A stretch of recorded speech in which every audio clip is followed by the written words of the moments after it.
Hey everyone.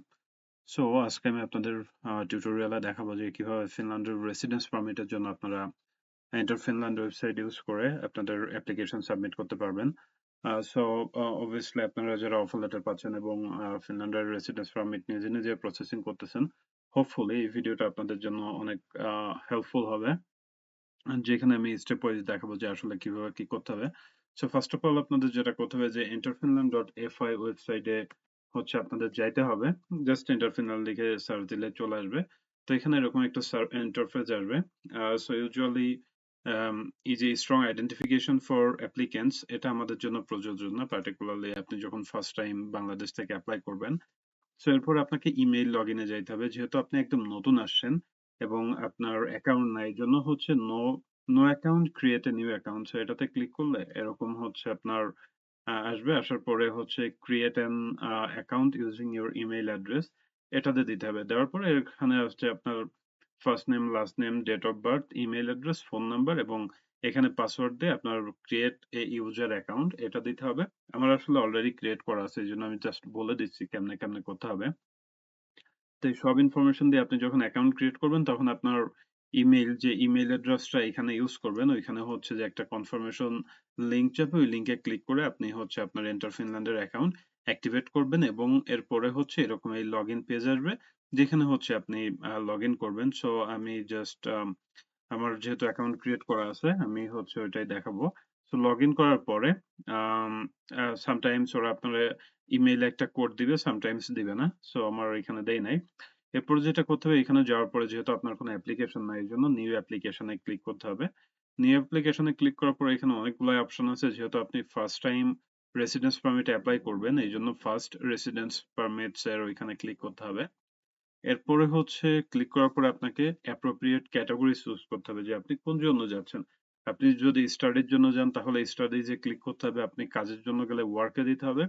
আপনি যদি family মেম্বারদের জন্য লাইক আপনার স্পাউস বা বেবির জন্য অ্যাপ্লাই করেন তখন হচ্ছে আপনাকে স্টাডিজে ক্লিক করতে হবে। স্টাডিজে ক্লিক করার পরে আহ এখানে মাল্টিপল অপশন আছে, আপনি জাস্ট দেখে নিতে পারেন যে স্টেপ গুলা কি কি।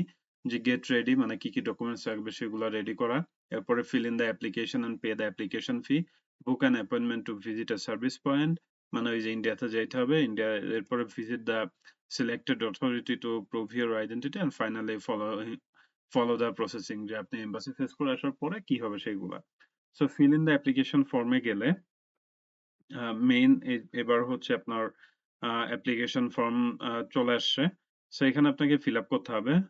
ওকে, রাইট। সো এখানে ওই যে আপনি যখন অ্যাকাউন্ট ক্রিয়েট করলে কিছু ইনফরমেশন দেওয়া থাকবে, এগুলা বাই ডিফল্ট থাকবে, আপনি চাইলে চেঞ্জ করতে পারেন, নাও পারেন।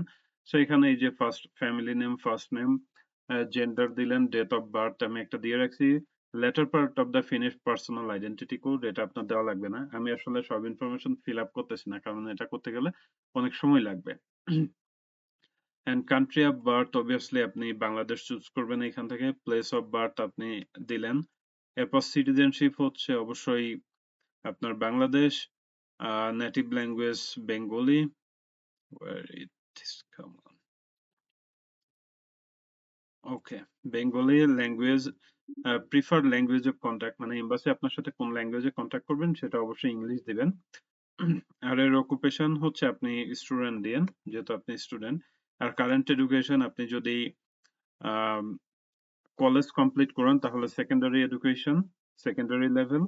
যদি ইউনিভার্সিটি করেন তাহলে ইউনিভার্সিটি ডিগ্রি, অথবা যদি এটা হচ্ছে বিলো থাকে লাইক এসএসসি বা ভোকেশনাল, তখন আপনি চাইলে বেসিক বা আদার এডুকেশন দিতে পারেন।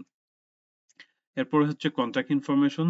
কন্ট্যাক্ট ইনফরমেশনে হচ্ছে আপনার contact details outside Finland, it means যে আপনার দেশের অ্যাড্রেসটা কি, আপনার পাসপোর্টে যে অ্যাড্রেস আছে সেই অ্যাড্রেসগুলো এখানে দিতে হবে, আপনার ফোন নাম্বার। এরপরে কন্ট্যাক্ট ইনফরমেশন ইন ফিনল্যান্ড, আহ এই এই পার্টটাতে ইউজুয়ালি যেহেতু আপনি হচ্ছে এখনো যদি হাউজিং না পেয়ে থাকেন তাহলে আপনার হাউজিং এর অ্যাড্রেস না দিয়ে বেটার হয় আপনি যদি ইউনিভার্সিটির অ্যাড্রেস এখানে দেন, যে আপনার ইউনিভার্সিটি কোথায় লোকেটেড, ক্যাম্পাস কোথায়, এভরিথিং এলস সেটা হচ্ছে এখানে দিতে হবে। এরপরে হচ্ছে ট্রাভেল ডকুমেন্ট ইনফরমেশন। পাসপোর্ট টাইপের এখানে নর্মাল পাসপোর্ট, এরপর আপনার পাসপোর্ট নাম্বার দিবেন। কান্ট্রি অফ ইস্যু অবশ্যই আপনি জানেন যে বাংলাদেশ। আর authority of issue DIP Dhaka, এটা আপনি হচ্ছে আপনার পাসপোর্টে দেখলে দেখতে পারবেন। এরপর হচ্ছে ডেট অফ ইস্যু, যে আপনার পাসপোর্ট কবে ইস্যু হয়েছে এবং কবে এক্সপায়ার হবে। তারপর হচ্ছে আর্লিয়ার রেসিডেন্স ইন ফিনল্যান্ড, যে আপনি এর আগে ফিনল্যান্ডে ছিলেন কিনা। যেহেতু আপনি আগে কখনোই যান নাই, সো সবগুলো আসলে নো হবে। আপনি আম,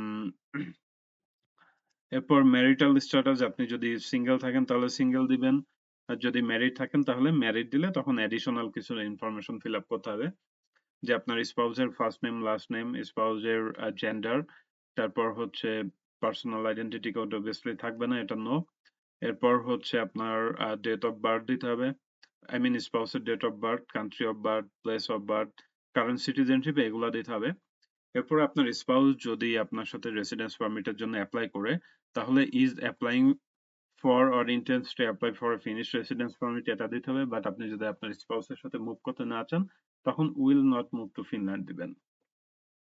সো ইজ অ্যাপ্লাইং ফর, যদি আপনার স্পাউস যায় তখন হচ্ছে এখানে অ্যাডিশনাল একটা ইমেল অ্যাড্রেস চাইবে। সো আপনার স্পাউসের নামে একটা আলাদা ইমেল অ্যাড্রেস ওপেন করে এখানে দিয়ে রাখবেন, কারণ এখানে একটা ফ্যামিলি আইডেন্টিফিকেশন কোড যাবে। যখন আপনি আপনার স্পাউসের জন্য অ্যাপ্লিকেশন ফিল আপ করবেন তখন এই কোডটা লাগবে। এরপরে যদি আপনার কোনো বেবি থাকে তাহলে ইয়েস দিয়ে তারও সিমিলারলি ওই তার ইনফরমেশন গুলো ফিল আপ করতে হবে।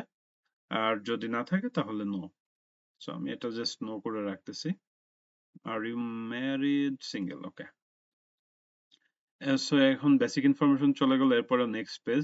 আমার এখানে দেখাচ্ছে যে কিছু ইনফরমেশন ফিল আপ করা নাই। হ্যাঁ, অবভিয়াসলি কয়েকটা অনেকগুলো মিসিং ফিল্ড আছে, আমি জাস্ট বলে বলে যাচ্ছি। সো আপনারা এগুলা ফিল আপ করে নিতে পারেন পরবর্তীতে। এরপরে হচ্ছে স্টাডির ব্যাপারে, যে আপনি যেখানে যাচ্ছেন সেইখানে যে আপনি কোন ধরনের ইউনিভার্সিটিতে যাচ্ছেন। আপনি কি university or university of applied সায়েন্সে যাচ্ছেন? অবশ্যই ব্যাচেলর বা মাস্টার যেটাই হোক না কেন, university or university of applied science. এরপর লার্নার আইডি, এটা হচ্ছে আপনি দেখবেন যে আপনার অফার লেটারে এই লার্নার আইডি মেনশন থাকবে, ওটা জাস্ট আপনি কপি করে এখানে পেস্ট করে দিবেন। এরপরে educational institution where you have been accepted as a student, যে আপনি কোন ইউনিভার্সিটিতে পড়তে যাচ্ছেন এখান থেকে সেটা চুজ করতে হবে। এরপরে আপনি কোন ধরনের স্টাডিজ এর জন্য যাচ্ছেন, studies leading to A degree like bachelor, masters or vocational degree, exchange study or other studies. So in most of the cases এটা হচ্ছে studying leading to A degree হবে।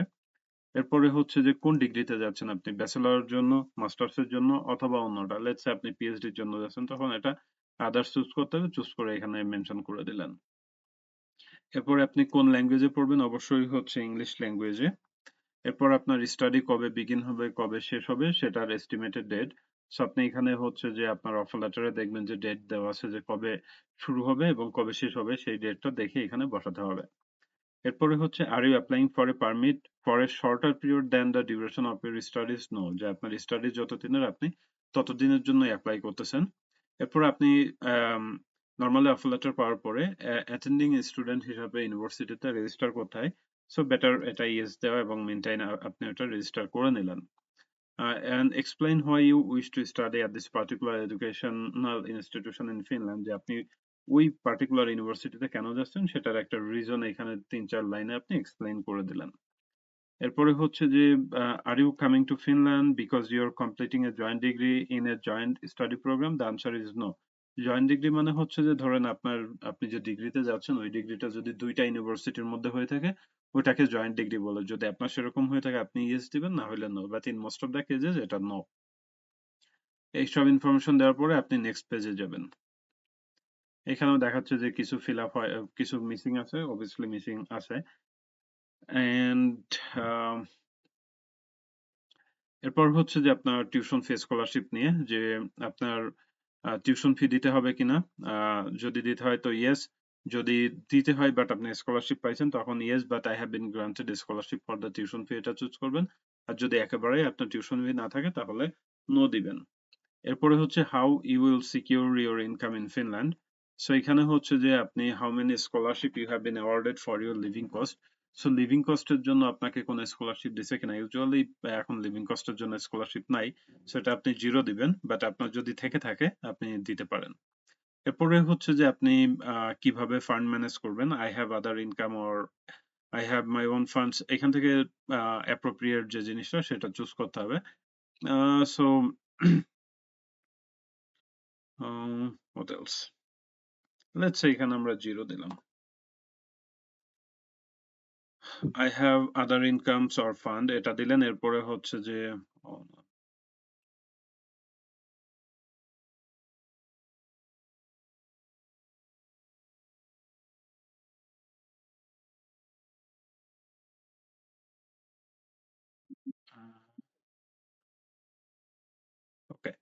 সো particularly এখানে sponsorship related information যে I have funds of my own and I will attach a bank statement. So এখানে আপনার ব্যাংকে কত টাকা আছে, কত ইউরো সেটা দিতে হবে। এরপরে ফান্ডটা কিভাবে পাইলেন যে I have saved the fund myself, I have received the fund from someone else, I have got the funds in some other way.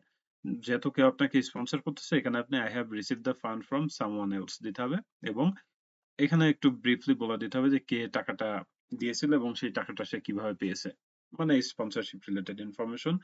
এরপরে হচ্ছে যে এখানে দিতে হবে যে আপনার the fund that you need for living, like এখানে এটা বাই ডিফল্ট জেনারেট হবে, সো এটা নিয়ে অডিট হওয়ার দরকার নেই। এরপরে হেলথ ইন্স্যুরেন্স, সো আপনি হেলথ ইন্স্যুরেন্স ইউজুয়ালি আমরা ইউরোপাস থেকে নিই, সরি সুইস কেয়ার থেকে নিই। সো এখানে প্রাইভেট হেলথ ইন্স্যুরেন্স দিলেন, এখান থেকে বেশ কয়েকটা অপশন আছে, আপনি যেটা থেকে কিনবেন সেটা দিবেন, যেহেতু সুইস কেয়ার এরপরে হচ্ছে আপনার স্টার্ট ডেট কতদিন আছে ভ্যালিড এটা দিবেন। এরপরে ম্যাক্সিমাম ইউজুয়ালি দেখা যায় 197 ইউরোটা কিনলে 50,000, আর যদি 219 ইউরোটা কিনেন তাহলে 1,50,000 হবে। আর amount of excess per claim এটা আপনাকে 0 দিতে হবে বাই ডিফল্ট এবং এটা মার্ক করে দিতে হবে যে আপনার ইন্স্যুরেন্স আপনি যতদিন I mean if you enter okay যে my insurance covers all expenses with no coverage limit, এটাই। অ্যাডিশনাল ইনফরমেশন এখানে তেমন কিছু নেই, আপনি চাইলে বেসিক কিছু ইনফরমেশন দিতে পারেন, that's it. And criminal offence obviously সবগুলা নো দিতে হবে এবং এটাতে ইয়েস, এটাতে নো। ব্যাস সবকিছু ফিল আপ হয়ে গেল। এরপরে হচ্ছে অ্যাড ডকুমেন্ট সেকশনে ঢুকবেন, যাওয়ার পরে আপনাকে ডকুমেন্ট গুলা সাবমিট করতে হবে। সো প্রথমে পাসপোর্ট, এরপরে আপনার certificate of acceptance or attendance from a finish education, মানে অফার লেটার। এরপরে ক্লারিফিকেশন অফ ইনকাম, এখানে আপনার ব্যাংক স্টেটমেন্ট অ্যাড করতে হবে যেখানে হচ্ছে আপনার ওই যে লিভিং এর টাকাটা আছে। এরপর health insurance, clarification on origin of funds, এখানে আপনার স্পন্সরশিপ রিলেটেড ডকুমেন্টস গুলো সাবমিট করতে হবে, মার্কস করে দিতে পারেন এবং ম্যাক্সিমাম 4 MB হবে ডকুমেন্ট সাইজ। এবং একটু স্ক্রল করে নিচের দিকে আসলে দেখবেন যে previous degree or qualification certificate, মানে আপনার ওই যে এসএসসি, এইচএসসি বা ইউনিভার্সিটির ডকুমেন্টস এখানে আপলোড করতে হবে। আপনি যদি জব করে থাকেন তাহলে এমপ্লয়মেন্ট সার্টিফিকেট, এই যে অ্যান এমপ্লয়মেন্ট সার্টিফিকেট হেয়ার। এরপরে document showing that you are legally staying in the country where you submit the application, এখানে ইন্ডিয়ান ভিসা আপলোড করতে হবে। রেসপন্স টু রিফিউজাল এটা দরকার নাই। Clarification on tuition fee or scholarship, wow এটা change করছে। এখানে হচ্ছে আপনি যে টিউশন ফি পে করছেন সেটা সাবমিট করতে হবে ইউনিভার্সিটি থেকে যে কনফার্মেশন ডকুমেন্ট দিবে। এরপর clarification of income and other attachment, এখানে ওই যে আপনার ভিএফএস এর ডকুমেন্ট এবং আপনার আদার কোনো ডকুমেন্ট যদি মিসিং থেকে থাকে সেগুলা হচ্ছে আপনি এখানে অ্যাটাচ করতে পারেন এগুলো। এরপরে সবকিছু করে নেক্সট পেজে যাওয়ার পরে আপনি আপনার অ্যাপ্লিকেশন রিভিউ করার একটা অপশন পাবেন। সো রিভিউ করে সবকিছু যদি ওকে থাকে তখন হচ্ছে আপনি এই যে choose service and privacy service point and pay, আমার এটা আসবে না এই জন্য আমি বলে দিচ্ছি। এখানে যে আপনাকে ওই যে ভিএফএস নিউ দিল্লি চুজ করতে হবে, আর আপনি চাইলে এখনই পে করতে পারেন অথবা ওইখানে যেয়ে করতে পারেন, ওইখানে এখানে গেলে অপশন চুজ করতে পারবেন। এন্ড ফাইনালি সব ওকে করে অ্যাপ্লিকেশন সাবমিট করে দিবেন। দেওয়ার পরে হচ্ছে আপনি যখন এই এন্টার ফিনল্যান্ডের হোম পেজে ঢুকবেন তখন হচ্ছে যে দুইটা পিডিএফ জেনারেট হবে, ওই দুইটা পিডিএফ প্রিন্ট করে নিয়ে যেতে হবে কারণ ওইটা এমবাসিতে সাবমিট করতে হবে। সো এই হচ্ছে আপনার এন্টার ফিনল্যান্ডের অ্যাপ্লিকেশন সাবমিট করার প্রসিজার। হোপফুলি এটা অবশ্যই আপনাদের অনেক হেল্পফুল হবে।